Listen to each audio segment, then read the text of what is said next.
No dia 7 de fevereiro, as autoridades de saúde das Filipinas anunciaram um aumento de 74% no número de casos de sarampo no primeiro mês de 2019, em comparação ao mesmo período de 2018.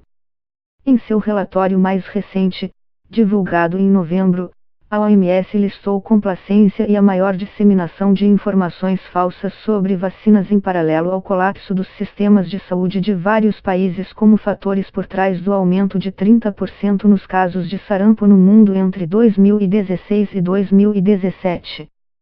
Casos relativamente esparsos, que um país possa registrar hoje, podem rapidamente se tornar dezenas, centenas ou milhares sem a proteção dada pelas vacinas, alertou a organização.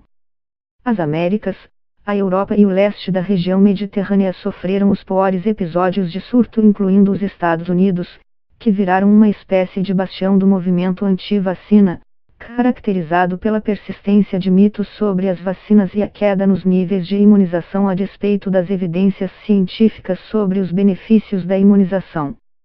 Veja, a seguir, 8 mitos sobre vacinação que contribuem para a desaceleração da cobertura vacinal no mundo e para o ressurgimento de doenças que poderiam ser facilmente evitadas. A queda nos níveis de imunização em países ocidentais nas últimas décadas tem sua origem, de forma mais ampla, em uma polêmica criada pelo cirurgião britânico Andrew Wakefield.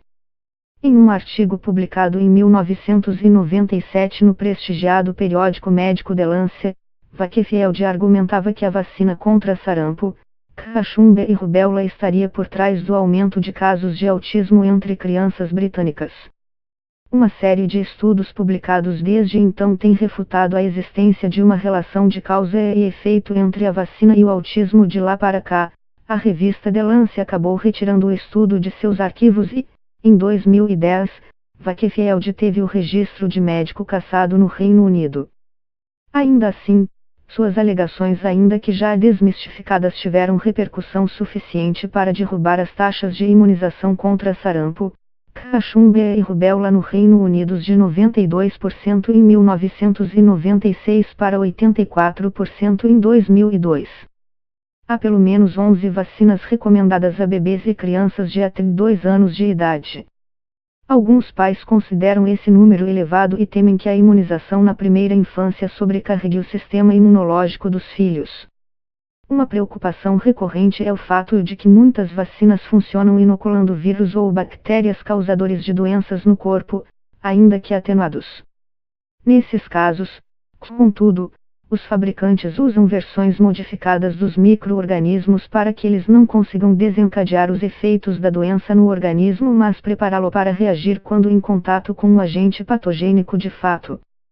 Recém-nascidos desenvolvem a capacidade de responder a antígenos, substâncias capazes de estimular uma resposta imunológica, ainda antes de virem ao mundo, escreveu o pediatra americano Paul Alfit em um dos mais conhecidos trabalhos de revisão de dados científicos disponíveis sobre a relação entre múltiplas vacinas e o sistema imunológico de crianças. A discussão aqui é de que a melhoria das condições socioeconômicas na nutrição e na infraestrutura de saneamento, por exemplo, teriam sido tão eficientes quanto as vacinas no decorrer do tempo. É verdade que esses avanços vinham contribuindo para a redução das taxas de mortalidade de algumas doenças antes de as vacinas serem introduzidas. Mas a intensificação na trajetória de diminuição do contágio é um forte indicativo de que as vacinas tiveram papel importante na melhora do quadro geral de saúde. Nos Estados Unidos, por exemplo, o total de mortes causadas por sarampo caiu de 5,3 mil em 1960 para 450 em 2012, de acordo com o Centro para o Controle e Prevenção de Doenças, CDC, na sigla em inglês. A primeira vacina contra sarampo surgiu em 1963. Mas a imunização não apenas melhorou as taxas de sobrevivência, também contribuiu para a redução dramática no número de casos da doença nos 5 anos após o surgimento da vacina, de 1963 a 1968. As informações disponíveis hoje sinalizam que uma redução nos níveis de imunização podem levar ao ressurgimento de doenças nos anos 1970, Japão e Suécia registraram um salto no número de casos e de mortes de outra doença evitável, a coqueluche, depois de uma temporada de menor vacinação das crianças. O economista especializado em saúde da OMS Milou Kadar estima que o mercado global de vacinas valia 24 bilhões de dólares em 2013, menos de 3% do valor total do mercado farmacêutico naquele mesmo ano. Recentemente, o mercado de vacinas ganhou novo ímpeto, impulsionado por fatores como a expansão de programas de imunização em países como a China e a decisão de filântropos de financiar fundos para pesquisa e desenvolvimento de novas vacinas. O fundador da Microsoft, Bill Gates, é um exemplo nesse sentido. As vacinas podem ser uma área interessante para as empresas farmacêuticas, mas, mesmo do ponto de vista financeiro, elas são um bom negócio para a humanidade como um todo, já que ficar doente é muito mais caro. Um estudo conduzido pela Universidade Johns Hopkins em 2016 estimava que, para cada dólar investido em vacinação nos 94 países de menor renda média do planeta, poupava-se 16 dólares em despesas no sistema de saúde, em perdas salariais e perdas com produtividade causadas por adoecimento e por morte. Ainda que a vacinação tenha reduzido a incidência de doenças evitáveis em vários países, isso não significa que elas estejam sob controle sob uma perspectiva global.